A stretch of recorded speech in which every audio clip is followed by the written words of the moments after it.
क्या किसी कार में एक एरोप्लेन का इंजन लगाया जा सकता है? और मान लो लगा भी दिया तो ये क्या काम करेगा? ऐसा ही क्या 1966 में एक पॉल नाम के इंसान ने, जिसने एक पूरे एरोप्लेन के इंजन को कार में लगा दिया।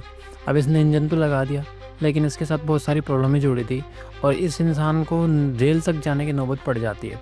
तो आज हम बात करने वाले एक ऐसी यूनिक कार के बारे में जो दुनिया में सिर्फ कुछ ही लोगों को चलाने के लिए मिल पाती है, और इसका नाम है द बीस्ट।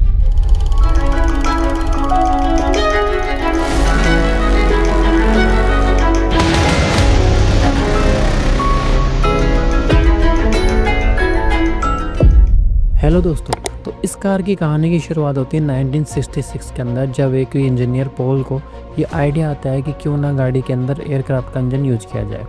पॉल ने 27 litre Rolls Royce Merlin V12 engine को अपनी कार के लिए सिलेक्ट किया।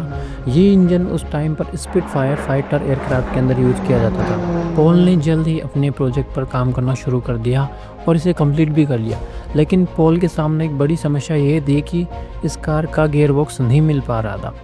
असल में इतने बड़े इंजन को टैकल करने के लिए एक अच्छा गियरबॉक्स चाहिए था, जो पॉल बना नहीं पा रहा था, जिसकी वजह से ये कार भी अच्छे से परफॉर्म कर नहीं पा रही थी। एक दिन जब पॉल बिगिन हिल में इस कार को टेस्ट कर रहे होते हैं तो उनकी मुलाकात जॉन नाम के व्यक्ति से होती है। अभी जॉन नाम का व्यक्ति जो था वो खुद एक ऑटोमेटिक ट्रांसमिशन का एक्सपर्ट था। पॉल इस कार में आ रही प्रॉब्लम के बारे में जॉन से डिस्कस करते हैं।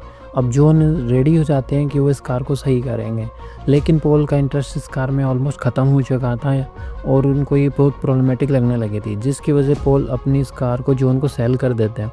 जॉन इस कार पर काम करना शुरू कर देता है और इसको एक परफेक्ट कार बनाता है। इसकी गियर बॉक्स की प्रॉब्लम जो थी वो उसने सोल्व कर दी थी। अब ये कार कंप्लीट हो चुकी थी और ये सड़कों पर दौड़ने के लिए तैयार थी। अगर इस कार के स्पेक्स की बात की जाए तो ये 27 लीटर यानी 27,000 सीसी के Rolls Royce Merlin V12 aircraft engine से पावर लेती है। ये एक नेचुरल एस्पिरेट इंजन है जो 950 HP का पावर प्रोड्यूस करता है। इसके साथ 1030 नैनोमीटर का टॉर्क जो ऑलमोस्ट 322 किलोमीटर पर आवर की स्पीड को पकड़ लेता है। ये स्पीड उस टाइम के हिसाब से बहुत ज़्यादा थी। इस कार में लगा था एक 3 स्पीड ऑटोमेटिक ट्रांसमिशन, इसके साथ जैगुआर का इंडिपेंडेंट रियर सस्पेंशन, साथ में ऑस्टिन का फ्रंट सस्पेंशन एंड स्टीयरिंग। इसके अलावा जैगुआर के डिस्क ब्रेक भी थे इस गाड़ी के अंदर। इस कार की लेंथ एक नॉर्मल कार से कहीं ज़्यादा थी। ये 19.3 फीट लंबी कार थी। अगर मैं आज के टाइम की बात करूँ तो बहुत सारी ऐसी कार्स हैं जो इस कार से भी कहीं ज़्यादा पावरफुल है, कहीं ज़्यादा लेंथ में अच्छी है, कहीं ज़्यादा लग्जूरियस है, लेकिन ये कार आज के टाइम तक फेमस है। इसकी फेमस होने का रीज़न एक ही फेमस इवेंट है, दी रोल्स रॉयस कंट्रोवर्सी। तो आइए जानते हैं इसके बारे में। असल में इस कंट्रोवर्सी का कारण वीडियो की शुरुआत में था। पॉल ने अपनी कार बनाना शुरू की थी, उसने रोल्स रॉयस की कार को सिलेक्ट किया, जिसको आगे चलकर जॉन खरीद लेता है और इस कार पर काम करता है और इसको कंप्लीट करता है। अब जॉन से 2 बड़ी गलतियां हो जाती हैं कि वो रोल्स रॉयस की फ्रंट ग्रिल का यूज़ कर लेता है, साथ में इसका रजिस्ट्रेशन भी रोल्स रॉयस से करवा देता है। इसका इम्पैक्ट वीडियो में आगे जानेंगे, लेकिन पहले ये समझते हैं कि ये कंट्रोवर्सी हुई क्यों।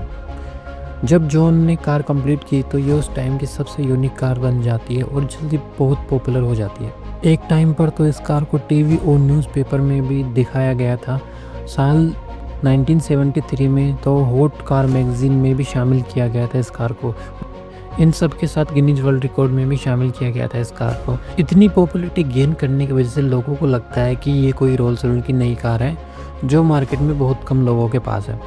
तो लोग रोल्स रॉयस के शोरूम जाते हैं और इस कार के बारे में पूछते हैं, जिसकी वजह से रोल्स रॉयस कंपनी को इस कार के बारे में पता चलता है। रोल्स रॉयस इसकी पूरी इन्फॉर्मेशन निकालती है और जॉन को कांटेक्ट करती है और कहती है कि आपने हमारे सिंबल का इलीगली यूज़ किया है, लेकिन जॉन इसको अनदेखा कर देता है और जॉन के इस बिहेवियर को देखकर रोल्स रॉयस कोर्ट में ट्रेडमार्क इन्फ्रिंजमेंट का केस फाइल कर देती है।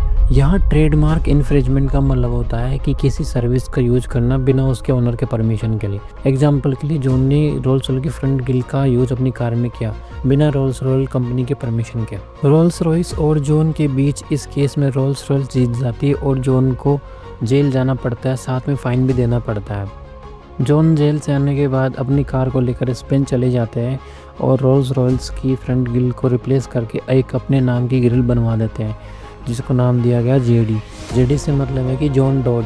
उसका पूरा नाम था। इसके बाद जॉन अपनी बची कुची लाइफ स्पेन में ही गुजारते हैं और 2022 के अंदर एक दुखद दिन आता है जब 90 साल की उम्र के अंदर जॉन की डेथ हो जाती है। जॉन की डेथ के बाद मार्च 2023 के अंदर इस कार को ऑप्शन में लाया जाता है, जहां इसको $94,000 के प्राइस में सेल कर दिया जाता है। सो दोस्तों, कैसे लगी आपको ये कहानी, बीस्ट की कहानी? सो ऐसी ही लेजेंडरी कार्स के बारे में और जानने के लिए मेरे चैनल को सब्सक्राइब कीजिए।